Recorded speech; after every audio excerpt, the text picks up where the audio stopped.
Hey, are you tired of doom scrolling? Are you tired of social media taking up more and more of your mental space and making your life somehow more constrained and somehow like less alive or vibrant? Well, back in 2024, I recorded a podcast episode that was exactly about how to free yourself from the situation. I gave step-by-step advice for what I called decluttering your life today. Anyways, it was really popular. It's one of the more popular episodes I've aired. So what I want to play for you now is like the core clip from that episode because I think this advice is just as useful right now as it was back then. Check this out. I think it's going to really make a difference for you. So one of the things I'm most known for is the fact that I have never used social media. My 2016 TED Talk, which is titled Quit Social Media, just passed the 10 million view mark. My 2019 book, Digital Minimalism, has sold hundreds of thousands of copies. In recent years, I've been extensively covering the social media industry from a critical perspective for The New Yorker. So this is something that I am deeply associated with.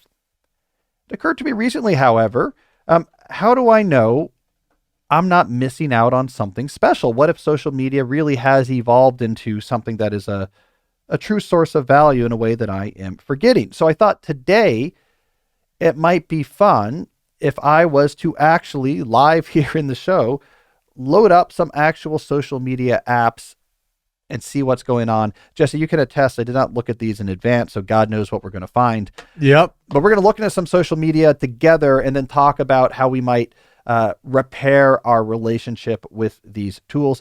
Jesse, it would be funny if when I turn on these tools, it turns out that, you know, I'm in the middle of like a global canceling campaign that I didn't realize. That cancel Cal is like the number one trending hashtag. It'd be a funny way to figure that out. All right, let's look at some real social media. For those who are watching at home, I'm bringing this up on the screen. We're starting with Twitter, or as the kids call it today, X. Let's see what we can find. All right, right off the bat, there is a tweet response here. So there's a tweet. I don't know if you can see this. There's a tweet, first of all, that's showing Taylor Swift hugging Travis Kelce after their Super Bowl win. We're recording this a couple days after the Super Bowl. The original tweet says, "Imagine being against this." All right. But this tweet is being responded to.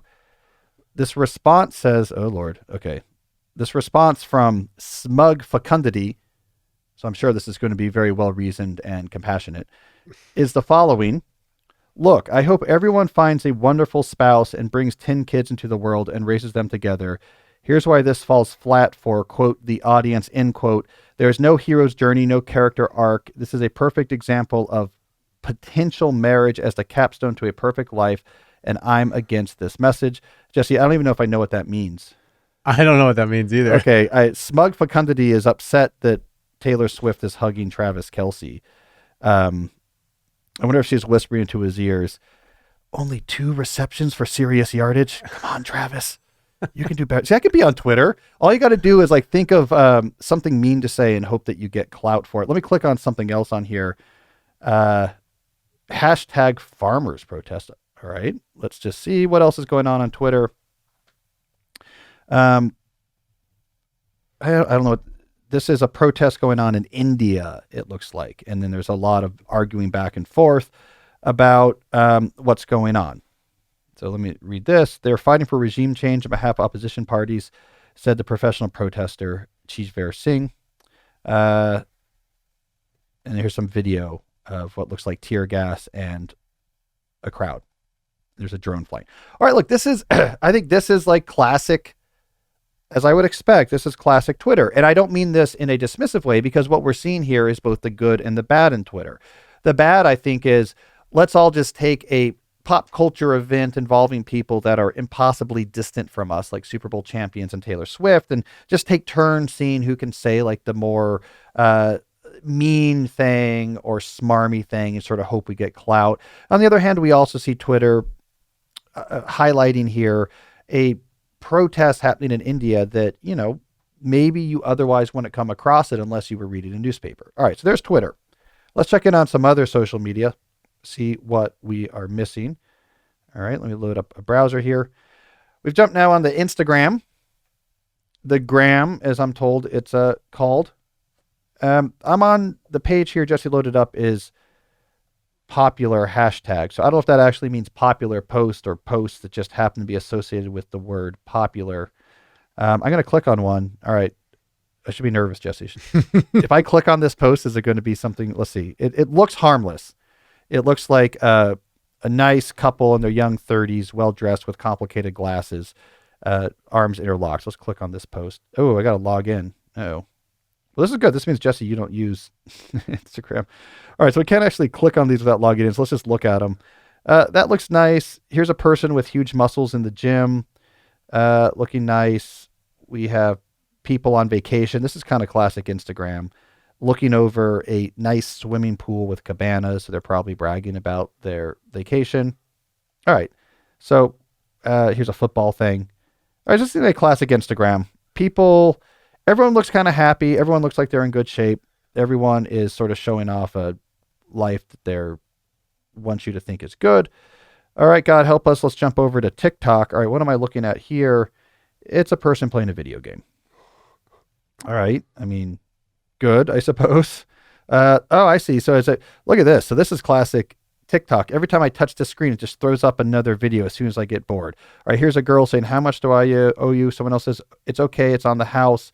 I don't even know what they were showing. Probably something inappropriate. Here's a video game. Let me swipe again. I got hired as a security guard at a pizzeria. They're pouring stuff onto avocados. They fried an avocado. All right, fine. Here is some sort of mashed potato dinosaur volcano. My God, look at this, Jesse. You just keep flipping, and it's here's something. That's weird. Okay, next. That's weird. Okay, so there we go. We've checked in on social media in 2024. All right, so here's my take. Look, there's nothing intrinsically evil about what I just saw. There's nothing inherently bad about engaging with anything I just saw, but I can tell you as an outsider who doesn't use these services, who is looking at these with fresh eyes, guys, this stuff is really weird. It's really weird looking at what we just saw there, not in isolation that any one of those things is crazy, but that the foundation for a huge portion of our culture, the foundation of their engagement with their leisure time is based on these types of interactions. That I find to be strange. We get used to things once we've been in that world, but the outsider perspective here is these short videos, the people trying to be smug about celebrities and who can outdo each other, this pictures of various people's vacations. For this to be the foundation of your engagement with leisure, if a time traveler came forward from 2005 and looked at what I just looked at, it's not that they would be horrified by the individual things. I really do think, however, they would be somewhat perplexed by the idea that this is the foundation of our culture's engagement with leisure. This stuff is okay, but it really does not seem like this should be the core of how we engage with the world outside of our work. So if you agree with this, what should we do about it? If you're like, you know what, I don't want to, oh my God, the video now, Jesse, because the TikTok's on my screen here still, they're pouring gravy down the mashed potato mountain. You see that? I'm just imagine you're the time traveler from 2005. Like, okay, so I'm watching, and the music playing is the Jurassic World theme song, while gravy pours down a chute carved into a mashed potato mountain covered with chicken nugget dinosaurs. The Algonquin round table, this is not. All right, so we could do better. We could do better than making this the main thing we're looking at. All right, so how do we make this better? Well, let me start with the biggest mistake people make when they finally get fed up with how much time they're looking at their phone. The biggest mistake people make is they go straight to white knuckle abstention. You know what? I am fed up with people's comments on Taylor Swift and dinosaur mountains. So no more phone. And I'm going to actually feel righteous by the fact I don't use my phone. You know these people because they will tell you immediately that they don't use social media or their phone. They will work it into every conversation. You can be in a building that's on fire and you can say, this way. This is the only staircase that's not engulfed in flames, quickly. And they'd be like, great. Don't worry about this going on Instagram. I don't check Instagram anymore. I have an account, but I barely, and then they catch on fire. So you know when people are doing white knuckle abstention because they talk all the time about it. That alone doesn't work very well. My philosophy of digital minimalism, my approach for dealing with these issues, argues that these tools push out other things in your life and therefore then fill a void that those things used to fill. When you just do white knuckle abstention, you are faced with the yawning void of boredom and your own thoughts and anxiety. It's very uncomfortable. You just sit there like, what am I supposed to do? You need something to have that smoothing distraction. So the first step is not to abstain from your phone. The first step is forget your phone. Do what you want to do on your phone. Watch your Dino Mountain Gravy videos. But start adding at the same time really quality alternatives. Start adding into your life things that can eventually take the place of just looking at your phone, that can eat away at that sensation of boredom and anxiety of being alone with your own thoughts that drives us back to the sucre of low quality distractions. So what would these things look like? I'm going to give you 6 different things. We'll call this our high quality leisure toolkit. 6 different things that you should probably engage with, all of them to some degree in your life in preparation to changing your relationship with your phone. One is going to be reading. You should read a lot more. This could be a mix of things that are just really fun, magazine articles or books that are really fun to read, as well as things that are smarter. A recent episode of this show, Jesse, I don't know if that was 286 maybe, I got into how to engage with this higher quality leisure, how to learn to engage with harder books. So you might want to check out that episode. All right, second, higher quality video media, prestige TV, movies, documentaries. This is another piece of this toolkit. This is content which I'm going to go out on a limb here and guess that slightly more money and time was invested than in the video of gravy being poured down the mashed potato dinosaur mountain. So stuff in which real creative energy and focused effort was placed. Number 3, skill-based hobby. Something you're into that requires a skill you can get better at, your results get better as that skill improves. This creates a feedback loop that our mind really likes. That can be more compelling to our mind than low quality distraction. Hey, I'm working on this new project that is more advanced than I've done before. I think I might pull it off. This is compelling to me. Compelling enough that these other lower quality distractions aren't so strong in their appeal.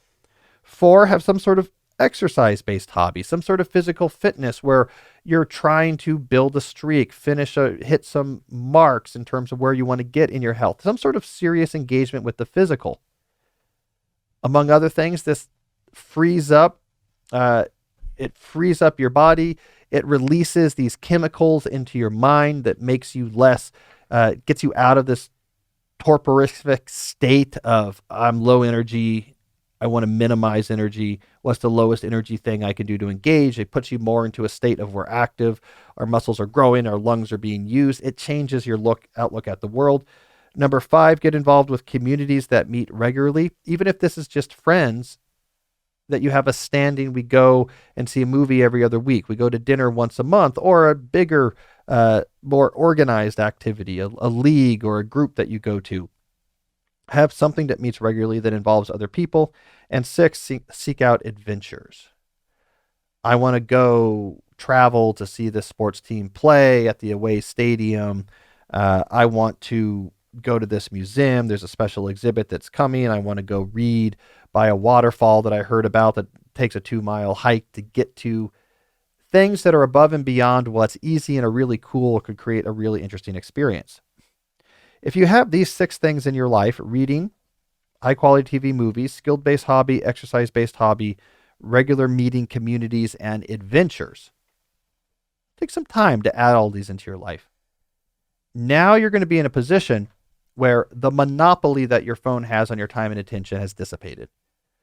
It is now competing against higher quality versions of things that can satisfy the same needs that were driving you to your phone. Those needs are going to drive you one way or the other. But the phone gives you a low fidelity solution to what you crave. These high quality leisure activities give you a higher fidelity solution. And therefore, they're going to be more easily victorious. So that's step one. You put alternatives to your phone in your life before you even worry about your phone habits. Step two, we declutter. Now, this is the core idea from my book, Digital Minimalism. I don't believe in detoxing in the sense of take a break and then go back to what you're doing before. I believe in decluttering. So you step away, you take a break as step one of making permanent change. So the way this works is that you take 30 days where you are now ready to stop using these optional digital technologies in your life, the TikTok, the Instagram, the Twitter, the video games, YouTube.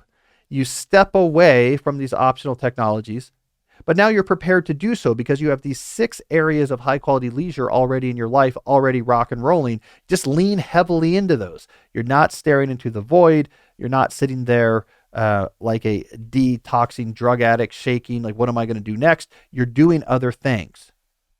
So you're getting a taste of life without these tools. In doing so, you can see what you miss. You can also figure out what you really care about.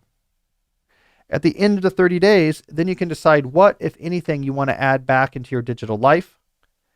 To add back a tool, it must be really valuable. Like, hey, this actually satisfies something that's important to me. And 2, when you add it back, you should have clear rules for how and when you're going to use it. So maybe Twitter comes back into your life because you realized you really do need to keep up with baseball trade rumors that are going on. This is really important to you, that during the hot stove season, you do really like baseball, and it helps you engage to hear the baseball reporters sharing rumors on player trades. Let's say this is the situation. Well, now that you know this is why you're bringing Twitter back into your life, you could have clear rules on it. All right, I check in on these rumors on during lunch break. It takes about 20 minutes. I don't follow anyone on Twitter. I've just bookmarked the 4 baseball reporters who I follow, 2 from my team, and maybe like Ken Rosenthal and Jay Papasan, or national reporters that have good sources. And I look at it on my desktop computer when I'm at work. So now I get that value. Every day I go on and see what's going on, but I also don't have Twitter with me on my phone, and these are part of a much larger timeline that I can check at any time. It has endless information. I've put this tool back into my life for a specific reason with specific rules. This is how you reconfigure a digital life that operates on your terms, supports what you value, and yet minimizes the unnecessary negative side effects. So none of this is about this technology is good or that technology is bad. None of this is about you need to live exactly this way versus that way. It's about intention. But you can't have intention about your digital life until you build a life that's better than what we just saw when we took this quick tour through the state of social media in 2024. Again, what we just encountered here is fine, but also sort of weird and eccentric and idiosyncratic. To look at that now and again, who cares? It's like reading the tabloid in the supermarket checkout line. But if I found you reading the National Enquirer 3 to 4 hours a day, 7 days a week, I would say, okay, buddy, I think we need a better hobby. And that is implicitly what we've all ended up doing. So to fix this relationship with social media and our phones more generally, put in place the alternatives that are much better. Get yourself to the place where your mind is increasingly embarrassed by choosing TikTok over all of these other much richer options, and then do your organized declutter. If you want to find out more about this, my book, Digital Minimalism, of course, dives into all these details, but hopefully I've given you enough there to get you started. Did you see, Jesse, in the Super Bowl, there was an ad for Snapchat? I did. It seemed to me like Snapchat was trying to argue we're better. We don't have some of the same problems as other social media platforms. Even though Snapchat, as any social media research will tell you, has been at the core, for example, of the teenage mental health crisis and its intersection with social media. It's very big among teenagers, and Snapchat conversations, it leads to all sorts of issues. I was joking with the person I was with when we were watching the Super Bowl. I was like, this is sort of like having an anti-fentanyl ad sponsored by crack. Remember crack? This was better in some sense than it was now with fentanyl. That was sort of the sense I got with that ad. Like, it was hard to get crack. So like, you want to do as much of it. Fentanyl is, it's an interesting argument. Hey, we're better than the other stuff that's causing damage. Hey, if you like this video, I think you'll really like this one as well.